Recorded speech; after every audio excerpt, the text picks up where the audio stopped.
Non, non, non, non, non. Tu vas me mettre ça. C'est là où je sais pas si ça nous fait sortir instant ou pas.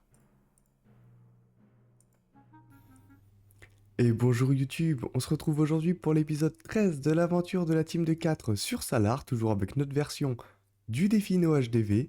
C'est un épisode où on va faire le Dofus Kawad, donc un épisode qui va quand même être très axé quête. Donc j'ai choisi pour cet épisode de le faire quasiment entièrement commenté en différé. J'espère que ce format pour les quêtes va vous plaire. N'hésitez pas à me le dire en commentaire si vous préférez soit que je sois en mode full narration comme ça, ou si vous préférez avoir plus de petits moments avec le vrai son du live, en tout cas pour les épisodes qui sont axés quêtes, donc probablement tous les épisodes qui seront des quêtes de Dofus. Sur ce, moi je vous laisse avec la suite de l'épisode, enjoy. Donc pour commencer le Dofus Kawot, il faut déjà être abonné, et quand vous avez fini les quêtes du Dofus Argenté, vous allez parler à la conseillère hiérarchique qui va vous donner une quête qui vous demande de traverser le pont de Pandala. Pour traverser le pont de Pandala, il faut se rendre devant le pont et un PNJ va vous donner une quête qui vous permettra, si vous la réalisez, de traverser le pont et de rejoindre l'île. Donc cette quête, elle vous demande de tuer 5 monstres de la zone 6 doigts, donc j'ai plus le nom de tous, 12 doigts, pique-doigts, 6 doigts et Sherpois je crois. Une fois que vous avez terminé votre petite extermination, il faut annoncer au PNJ que vous avez fini. Il va vous dire c'est bien, mais va te faire vacciner. C'est pas une manière de vous insulter, hein, c'est vraiment ce qu'il faut faire. Donc on fonce voir Neupralido, qui est l'infirmière d'Astrub, et elle va vous dire de demander à Nibellule quels sont les ingrédients pour faire un vaccin pour aller à Pandala. Donc ça tombe bien, il est sur la map juste à côté, on lui demande rapidement. On a maintenant la liste des différents ingrédients du vaccin. Pour être sûr, on va checker. Alors, 50 orties, 5 laines de bouffeton noir et du sang de Seldawa. Je suis vraiment pas sûr de vouloir m'administrer ce mélange, mais c'est obligatoire pour avancer, donc bon.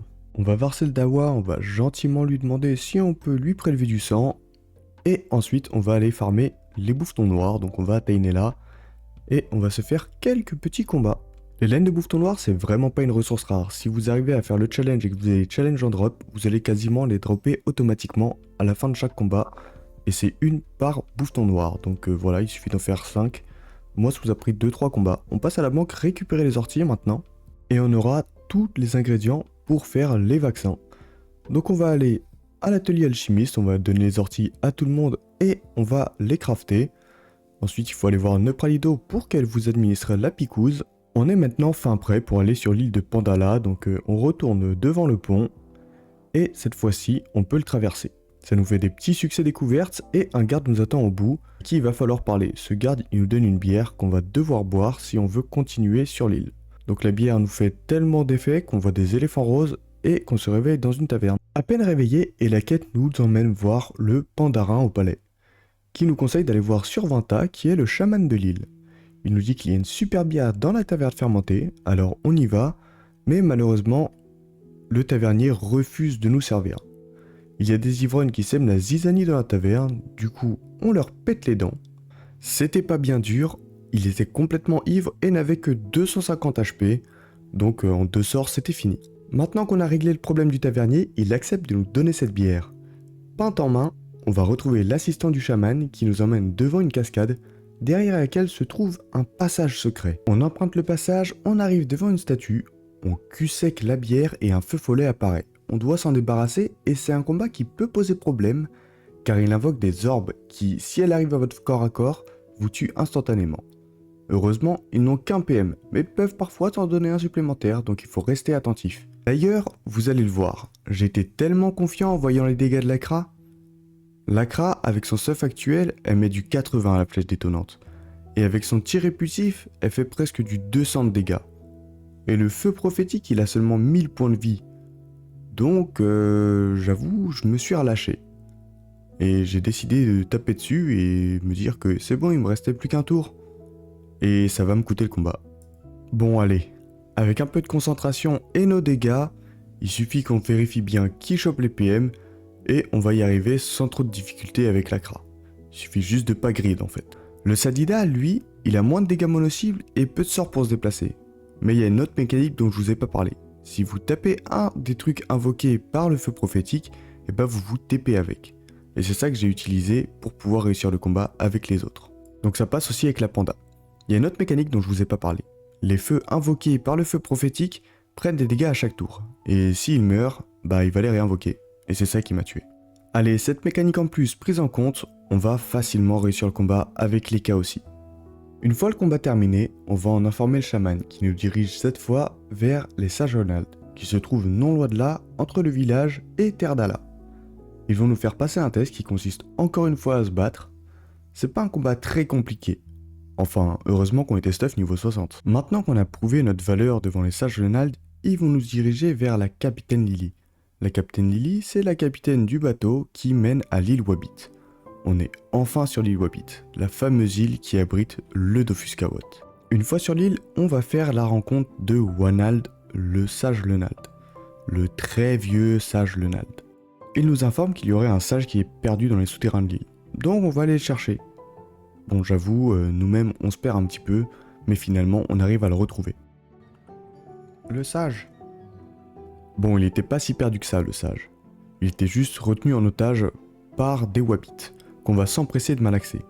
Malheureusement, c'est un combat qu'on va devoir faire 4 fois, on peut pas y échapper. Bon, je vous épargne ça, une fois qu'on a fini le combat, on doit le ramener à son ami. Donc les retrouvailles se passent et le vieux sage, il a encore un petit peu la haine. Donc il nous demande de directement buter leur roi. Un peu excessif, le sage. Bon, en vrai, pas tout à fait. D'abord, on doit aller voir 3 Wabbits sur l'île à différents endroits. Donc il suffit de se déplacer, passer par leur tunnel et passer les cases avec des trous. Quoi? Les cases avec les trous? J'ai jamais autant galéré sur ces cases avec des trous de ma vie. Je sais pas pourquoi, mais je les ai ratés genre 4 fois d'affilée avec les cas. Après la salle avec les trous, vient la salle plongée dans le noir. Alors là, je vais laisser le streamer vous expliquer. Alors là, je vais afficher la grille, en vrai, c'est moche, mais je vais le faire. Oh, c'était ici, ça. Faut juste suivre cette petite boule là. Et je crois que là, c'est diago jusqu'au bout.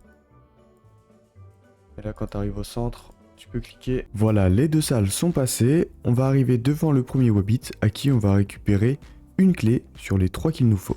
Je sais pas si vous vous rappelez, mais dans les épisodes précédents, on avait récupéré 2 quêtes qu'on n'avait pas effectuées, donc petit massacre entre Wabbits et sauvegarder l'espèce. Et on va les faire maintenant. Donc on va récupérer le bois de chauffage, le lombric et les baies sucrées. On va en profiter pour faire le chemin jusqu'au deuxième Wabbit qui détient une clé et on va la récupérer. Sur la même map, il se trouve qu'il y a une cabane dans laquelle il y a le dernier objet pour la quête sauvegarder l'espèce qui est un tapis. Donc on va la récupérer et faire le chemin retour pour aller tout donner à Lilou la Lunald. Une fois qu'elle aura tout récupéré, elle va nous donner une autre quête qui nous demande encore une fois d'aller chercher des objets un peu random tout autour de l'île. Donc on va courir à travers l'île, on va récupérer la cawotte et sur le chemin, pour récupérer les autres items, et bah on va taper des groupes de mobs quand même. Parce que je vous rappelle qu'on a la petite quête Team Massacre entre Wabbits qui nous demande de taper des petits groupes, donc 5 Wabbits à chaque fois. On en profite aussi pour récupérer la deuxième clé qui n'était pas très loin d'où on se trouvait, donc autant passer par là et récupérer celle du matin perlant. Sur la même île, il y a 2 trucs intéressants. On peut récupérer le jus de carotte wapé qui se trouve dans la maison ici. Et derrière, on peut aller chercher le zap du laboratoire abandonné qui va être très pratique par la suite. Donc on est au nord de l'île, on va aller sur l'îlot de la couronne pour aller directement faire le donjon du haut Wabbit parce que la quête jamais 203 nous demandait de la faire. En parlant au garde de la porte, on l'a fini, mais il va nous donner une nouvelle quête qui, celle-ci, va nous demander de tuer le haut Wabbit. Donc on va rentrer. On avait déjà vu qu'on pouvait gérer le donjon, vu qu'on a drop les ressources pour les équipements de l'Acra. On va passer directement au boss, où on a essayé de faire le succès spécial. En gros, quand il y a une cawotte sur le terrain, c'est le seul qui doit prendre des dégâts. En plus, on a eu de la chance, le challenge élitiste a désigné le Wabbit, donc on peut faire une pierre de coups. Vous allez voir qu'une fois qu'on aura tué le Wa, il va rester un Wabbit et 2 grands pas Wabbit, donc ça va être un combat très classique.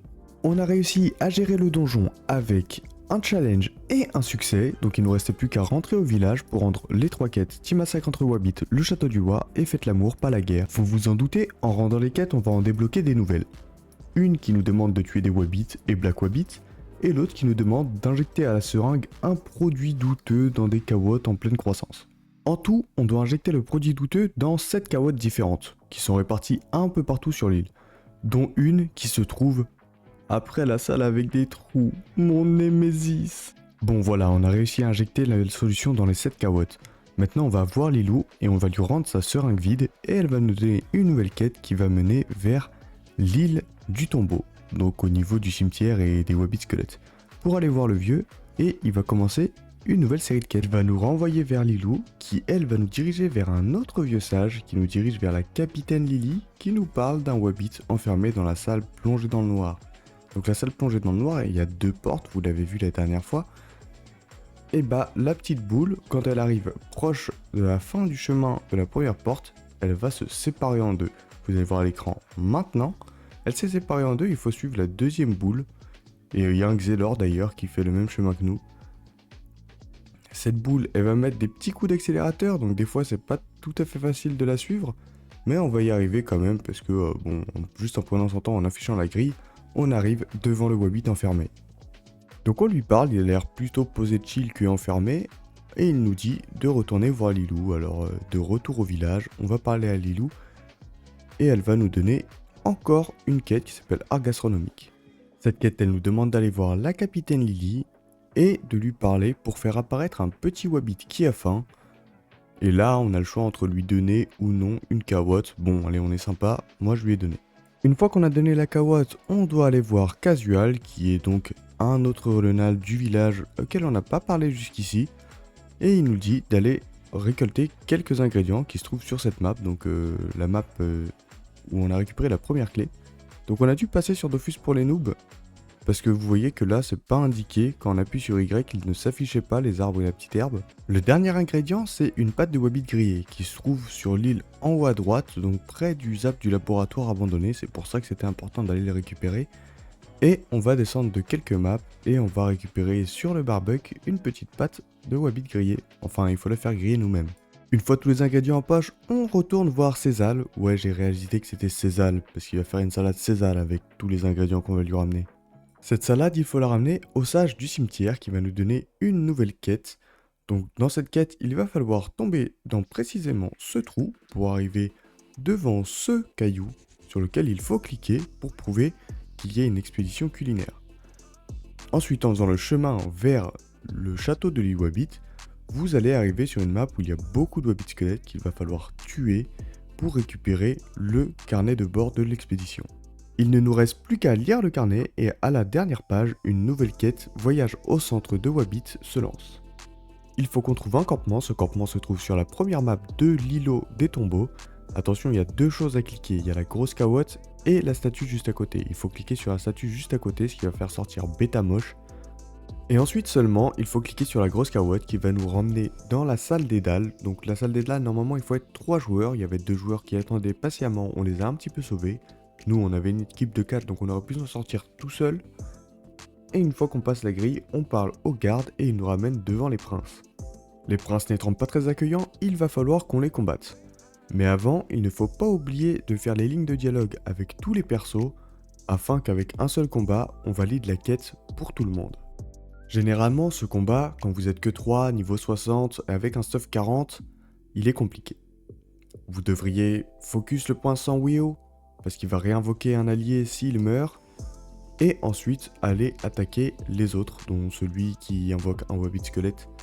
Mais ici, nous, on est niveau 80, on est 4, et on a du stuff FM niveau 60. Je pense qu'on n'a pas trop besoin de se soucier de tout ça. On va effectivement gagner le combat facilement et se retrouver devant Team Breton qui nous dit que les princes, c'était juste des comédiens. Enfin bref, on va faire notre rapport à Lilou, et ça finit cette quête. Maintenant, on a débloqué une quête auprès du premier sage de l'île, qui nous demande de se faire passer pour le roi, et il faut qu'on porte toute sa panoplie devant un garde. Ça tombe bien, vous vous rappelez, on avait crafté une panoplie spécifiquement pour cette quête, donc on va la chercher dans le coffre de guilde. Leka pendant ce temps va TP tous les membres du groupe devant le garde, et on va se déguiser avant de lui parler. Attention, on rentre pas dans le donjon parce qu'il va falloir qu'on passe la panoplie aux autres pour qu'ils se fassent passer pour le roi aussi. Grâce à cette petite manip, on peut passer cette étape avec une seule panneau Wawabit pour les 4 personnages. Alors attention, petit warning, faites-en quand même 2, j'ai pas envie de vous spoil, mais ça sera important pour plus tard. Bref, le donjon est quand même plus compliqué que l'autre. C'est un donjon de niveau 80, donc ça correspond à notre niveau. Les mobs ont plus de points de vie et font plus mal. Les placements des salles n'étaient pas terribles. Certains mobs vous poussent, certains tapent de loin, d'autres se TP. En gros, c'était assez difficile de faire des zones pour maximiser nos dégâts. Heureusement, le Sadida, lui, il a pas besoin de zone.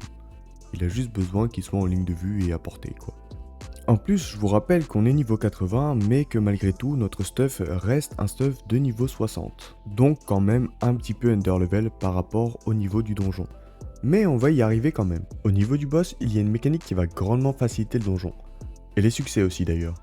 Le boss va placer des bumpers, et si on met un monstre au milieu de deux bumpers et qu'on le pousse sur l'un, il va rebondir sur l'autre en boucle et ça va faire énormément de dopou.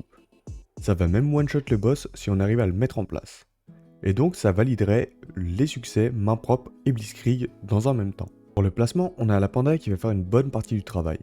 Et pour pousser les ennemis une fois placés, c'est la Kra qui va utiliser son tir épulsif, puisqu'elle n'a pas besoin d'être exactement dans la même ligne pour l'utiliser. Le Sadida va soigner et faire un tout petit peu de placement avec tremblement, et les K, bah il est mort. Non, non, non, non, non. Tu vas me mettre ça. C'est là où je sais pas si ça nous fait sortir instant ou pas.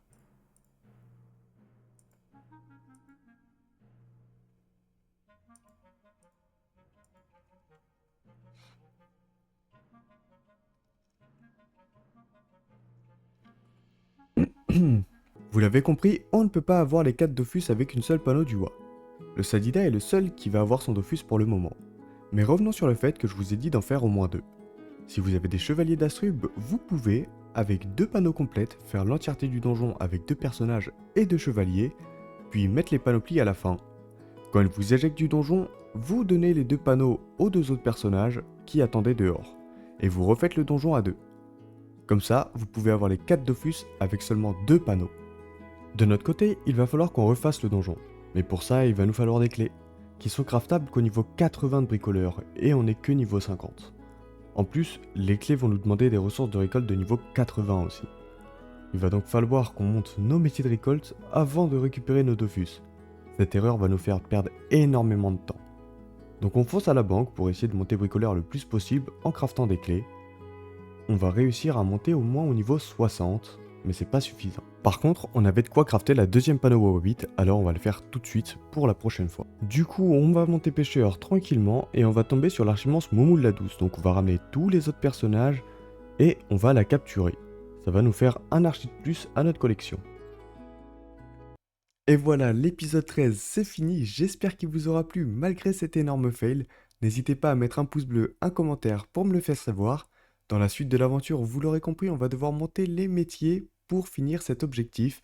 Et si vous voulez suivre ça en live, bouteille TW sur Twitch comme c'est écrit juste là. Sur ce, moi je vous dis à la prochaine. Ciao!